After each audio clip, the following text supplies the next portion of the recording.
যে সাইদি সাহেবকে মিথ্যা মামলায় যেভাবে ফাঁসি দেওয়া হয়েছিল শেখ হাসিনাকে একইভাবে ফাঁসি দেওয়া যাবে না। কারণ দেলোয়ার হোসেন সাইদির মামলায় যে মিথ্যাচার করা হয়েছিল, হাসিনার মামলায় একটি মিথ্যা কথাও বলার দরকার নাই, তারপরেও শেখ হাসিনার 1000 বার ফাঁসি দেওয়া সম্ভব।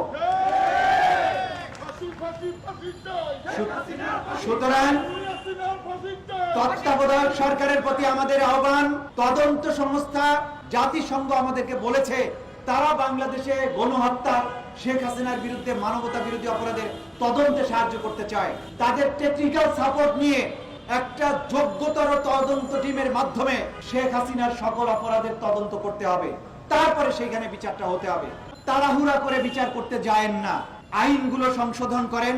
যে তদন্ত সংস্থা আওয়ামী লীগের আমলে নিয়োগপ্রাপ্ত, যে প্রসিকিউটররা আওয়ামী লীগের আমলে নিয়োগপ্রাপ্ত, যে বিচারকগুলো আওয়ামী লীগের আমলে নিয়োগপ্রাপ্ত, ওই ট্রাইব্যুনালে মামলা করে আপনি হাসিনার বিচার করবেন কিভাবে? এটা তো হয় না। সুতরাং আগে আইন সংশোধন করেন, বিচারক প্যানেল স্ট্যান্ডার্ড বিচারক প্যানেল হতে হবে। আন্তর্জাতিক খ্যাতি সম্পন্ন বিচারককে এই ট্রাইব্যুনালের বিচারক করেন। আন্তর্জাতিক খ্যাতি সম্পন্ন এবং যুদ্ধাপরাধের মামলা পরিচালনায় অভিজ্ঞতা সম্পন্ন আইনজীবীদেরকে ট্রাইব্যুনালের প্রসিকিউশন টিমে নিয়ে যান। তারা যে গণহত্যা চালিয়েছে সেই গণহত্যার নাম হচ্ছে ক্রাইমস এগেইনস্ট হিউম্যানিটি, মানবতার বিরুদ্ধে অপরাধ। 1971 সালের মুক্তিযুদ্ধের সময় পাক বাহিনী নির্বিচারে গণহত্যা চালিয়েছিল। তাদের অপরাধের চেয়ে শেখ হাসিনার অপরাধ কয়েক গুণে বেশি। কেন? কারণ হচ্ছে পাকিস্তানিরা মানুষ মারলেও তারা সুপ্রিম কোর্টকে ধ্বংস করে নাই। পাকিস্তানিরা 30 লক্ষ মানুষ মেরেছে, কিন্তু তারা বিচার বিভাগকে ধ্বংস করে নাই, প্রশাসন সিভিল ব্যুরোক্রেসিকে ধ্বংস করে নাই। হাসিনা ছাত্র জনতাকে, নিরীহ ছাত্র, বাচ্চা, শিশু তাদেরকে শুধু খুন করেছে তা নয়, সে সুপ্রিম কোর্টকে খুন করেছে, বিচার ব্যবস্থাকে খুন করেছে, নির্বাচন ব্যবস্থাকে খুন করেছে।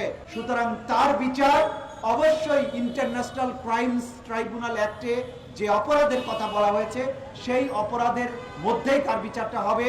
কিন্তু তার আগে তত্ত্বাবধায়ক সরকারের উপদেষ্টাদের প্রতি আমাদের স্পষ্ট কিছু বক্তব্য আছে।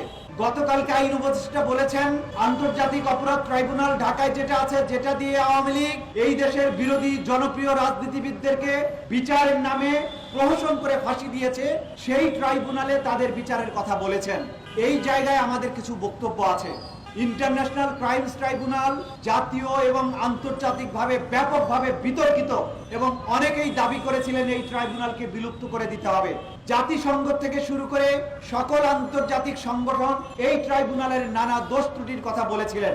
আমরা আইন উপদেষ্টাকে অনুরোধ করব, আন্তর্জাতিক এবং জাতীয়ভাবে যেই সমস্ত সমালোচনা করা হয়েছে এই ট্রাইব্যুনালের আইনগুলো সংশোধন করে এই সমালোচনাগুলোকে আমলে নিয়ে যেসব ত্রুটি আছে সেগুলো সংশোধন করে নতুন বিচারক, নিরপেক্ষ বিচারক দিয়ে, নিরপেক্ষ তদন্ত সংস্থা দিয়ে, নিরপেক্ষ যোগ্য প্রসিকিউশন টিম দিয়ে শেখ হাসিনা এবং তার সহযোগীদের বিচার করতে হবে।